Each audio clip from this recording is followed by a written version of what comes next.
ശർമിയം വാസ്തുവിദ്യ ചാനലിലേക്ക് എല്ലാവർക്കും സ്വാഗതം. ഇന്ന് പറയാൻ പോകുന്ന വിഷയം നേരത്തെ പറഞ്ഞ ചില വീടുകളെ കുറിച്ചൊക്കെ നേരത്തെ വീഡിയോകളിൽ പറഞ്ഞിരുന്നു. തെക്കിനി, വടക്കിനി, കിഴക്കിനി, പടിഞ്ഞാറ്റിനി നാലും കൂടി ചേരുന്നത് 4 കെട്ട്, അതിൻ്റെ മുകളിൽ 4 കെട്ട് വരുമ്പോൾ 8 കെട്ട്, അതിന് മുകളിൽ 4 കെട്ട് വരുമ്പോൾ 16 കെട്ട് തുടങ്ങിയ ഗ്രഹങ്ങളെക്കുറിച്ചൊക്കെ നമ്മൾ സൂചിപ്പിച്ചിരുന്നു. നമ്മൾ പറയാൻ പോകുന്ന ഗ്രഹത്തിൻ്റെ പേര് സിദ്ധാർത്ഥം എന്നാണ്. സിദ്ധാർത്ഥം.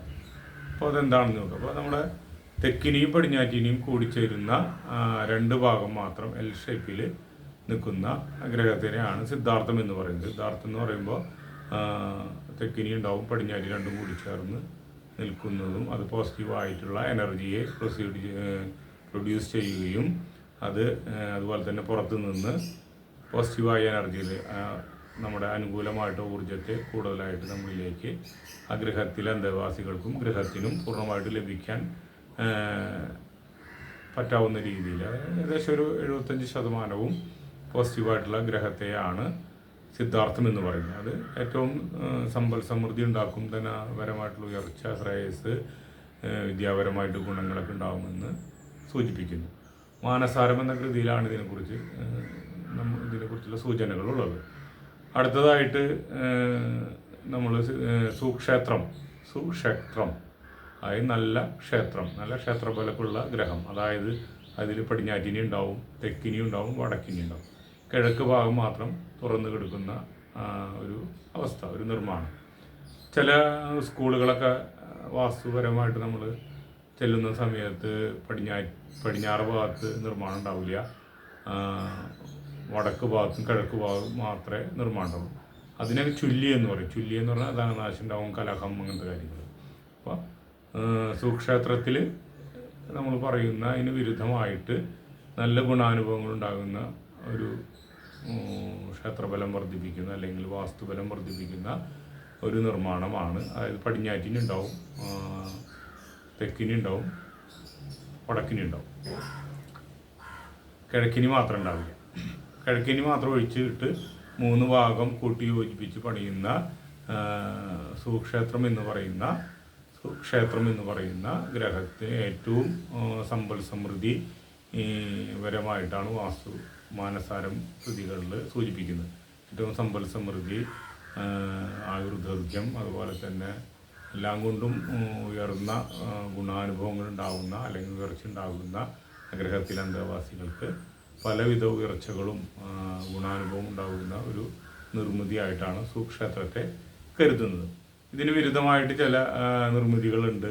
അതായത് കിഴക്കിനി ഉണ്ടാവും, വടക്കിനി ഉണ്ടാവും, പടിഞ്ഞാറ്റിനിയും തെക്കിനിയും ഉണ്ടാവില്ല. അപ്പോൾ ഇത് ചുല്ലി എന്ന ഗ്രഹം, അതിൻ്റെ പേര് ചുല്ലി എന്നാണ്.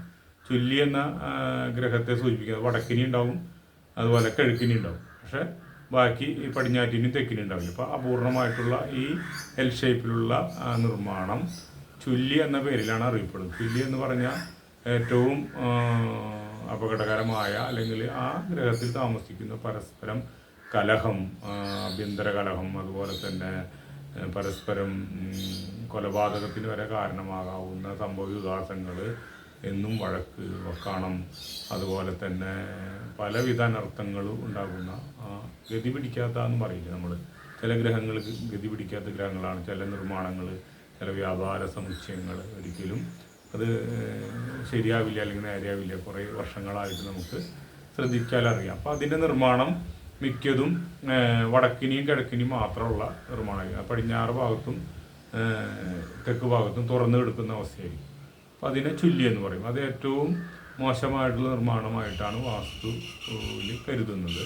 മാനസാരം എന്ന കൃതിയിലാണ് ഇങ്ങനെയുള്ള നിർമ്മാണത്തെ കുറിച്ചിട്ട് വിശദമായിട്ട് പറയുന്നത്. ചുല്ലി, അതുപോലെ തന്നെ സിദ്ധാർത്ഥം, സുക്ഷേത്രം തുടങ്ങിയിട്ടുള്ള ഇങ്ങനെ 3 തരത്തിലുള്ള ഗ്രഹത്തെക്കുറിച്ച് നമ്മളുടെ വിശദമായിട്ട് പറഞ്ഞു. ഓരോ നിർമ്മാണത്തിനും അതിൻ്റെതായ പ്രത്യേകതകൾക്കനുസരിച്ച് വീട്ടിലെ ആളുകൾക്ക് അല്ലെങ്കിൽ ആ വ്യാപാര കെട്ടിട സമുച്ചയമാണെങ്കിലും അതിന് പ്രത്യേക തരത്തിലുള്ള അനുകൂലമായും പ്രതികൂലമായും ഊർജ്ജങ്ങൾ ഉണ്ടാകുമെന്ന് വാസ്തു ആചാര്യന്മാരും വാസ്തു ഗ്രന്ഥങ്ങളിലൊക്കെ കൃത്യമായിട്ട് പറയുന്നുണ്ട്. അത് അക്ഷരം പ്രതി പാലിച്ചുകൊണ്ട് നിർമ്മിക്കുന്ന ഗ്രഹങ്ങൾക്ക് വളരെയധികം ഐശ്വര്യവും സമ്പൽ സമൃദ്ധിയും ശ്രേയസ്സും ഒക്കെ ഉണ്ടാകുമെന്ന് ഉറപ്പിച്ച് നമുക്ക് പറയാൻ കഴിയും.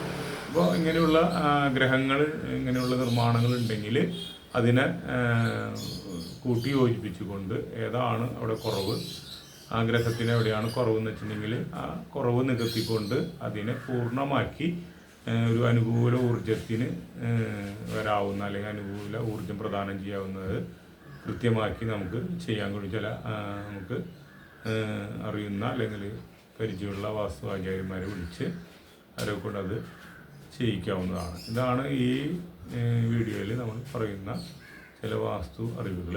നന്ദി, നമസ്കാരം.